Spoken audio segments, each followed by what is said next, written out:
Good day. We are the United Logistics Worker Federation, a federation composed of 5 different labor unions. Let's start the first labor union. I am Josantela Cruz and I am the president of Simpler Union that focuses on workers' protection.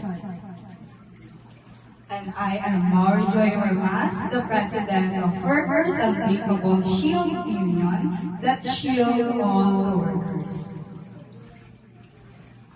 I am Villas Yason Canongil, the president of Workers Equity Union that focuses on equality of all the workers.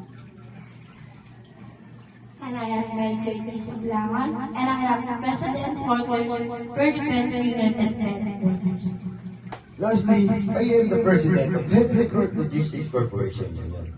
Each of us represents workers from the logistics industry, such as delivery, warehouse, and transport. Together, we aim to protect the rights and welfare of all logistics workers. I am Yurko Reyes, the elected president of United Logistics Protection Federation. Our federation unites different unions to create a stronger voice. Through unity, we can ensure fair wages, safe working conditions, and better benefits for all workers in the logistics sector. Magandang araw. Ngayon, ipapaliwanag namin ang CBA or Collective Bargaining Agreement. Ang CBA ay isang kasunduan sa pagitan ng workers at ng kumpanya upang mapag-usapan ang sahod, benepisyo at ang working conditions. Ngayon, pag-usapan natin ang purpose ng CBA.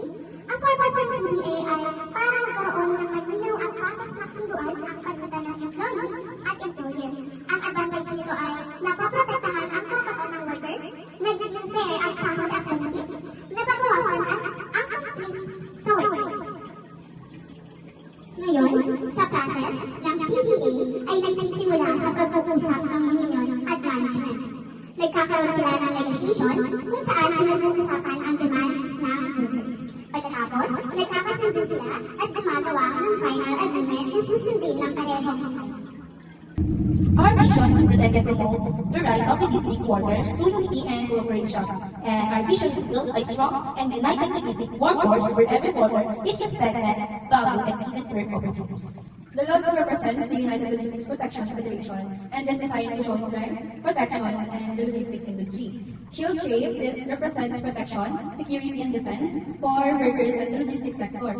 Two crosswords symbolize strength, authority, and readiness to protect the members or enforce rules. Truck in the center represents the logistics industry itself, transport, delivery, and supply chain operations. Blue behind this truck shows the logistics is global and connected worldwide. Blue and silver colors, blue stands for trust, stability, and professionalism. Silver represents modern systems and efficiency. Banner text, United Logistics Protection Federation, clearly states that organization name and identity. Overall meaning, the logo shows a strong, protective organization focused on defending and supporting workers and operations in the logistics industry, both locally and globally.